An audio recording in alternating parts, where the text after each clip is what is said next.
বিশ্বের দ্রুততম মানব উসাইন বোল্টকে দৌড়ে হারিয়ে দিতে পারে নতুন মানবাকৃতির রোবট তৈরি করেছেন চীনের বিজ্ঞানীরা। মানবদেহের পেশি ও হাড়ের সীমানাকে ছাড়িয়ে কিভাবে যান্ত্রিক এই রোবট গতির নতুন ইতিহাস তৈরি করল তা নিয়ে বিস্তারিত দেখুন ডেস্ক রিপোর্টে। প্রতি সেকেন্ডে 12.42 মিটার গতিতে দৌড়ে বিশ্ব রেকর্ড গড়েছিলেন স্প্রিন্টার বোল্ট, যাকে এতদিন ভাবা হতো মানুষের অধারা এক সীমানা। কিন্তু সেই ঐতিহাসিক গতিকে পেছনে ফেলে এবার বিশ্ব রেকর্ড গড়েছে কৃত্রিম বুদ্ধিমত্তা ও যন্ত্রের মেলবন্ধন দ্বিপদী রোবট সুপারম্যান।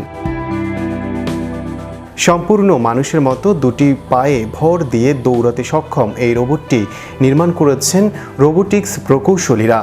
এটি তৈরিতে ব্যবহার করা হয়েছে হালকা ও অত্যন্ত শক্তিশালী কার্বন ফাইবার এবং বিশেষ ধরনের কাস্টম মোটর। সুপারম্যানের পায়ের প্রতিঘাতে মাটির উপর প্রযুক্ত শক্তি এবং ভারসাম্য রক্ষা করার ক্ষমতা বিশ্বজুড়ে বিজ্ঞানীদের চমকে দিয়েছে। পরীক্ষার সময় 100 মিটার পথ অতিক্রম করতে গিয়ে রোবটটি ঘন্টায় সর্বোচ্চ যে গতিবেগ তোলে তা উসাইন বোল্টের সর্বোচ্চ 44.72 কিলোমিটার প্রতি ঘন্টার গড় গতিকেও হারিয়ে দেয়।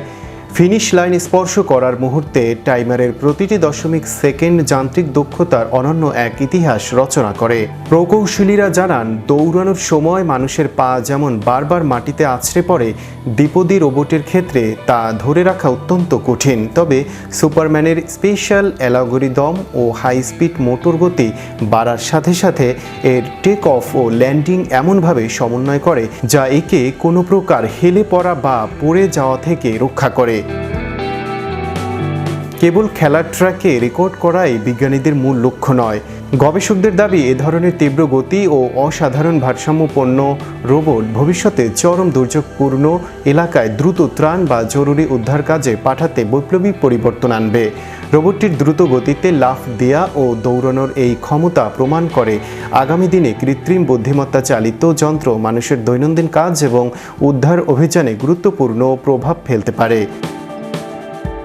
প্রযুক্তি বিশ্লেষক মা জিও হুয়ার ধারণা, ভবিষ্যতে হিউম্যানয়েড রোবট কঠিন ভূখণ্ড, দুর্যোগপূর্ণ এলাকা ও বিপজ্জনক পরিস্থিতিতে সহজে কাজ করতে পারবে।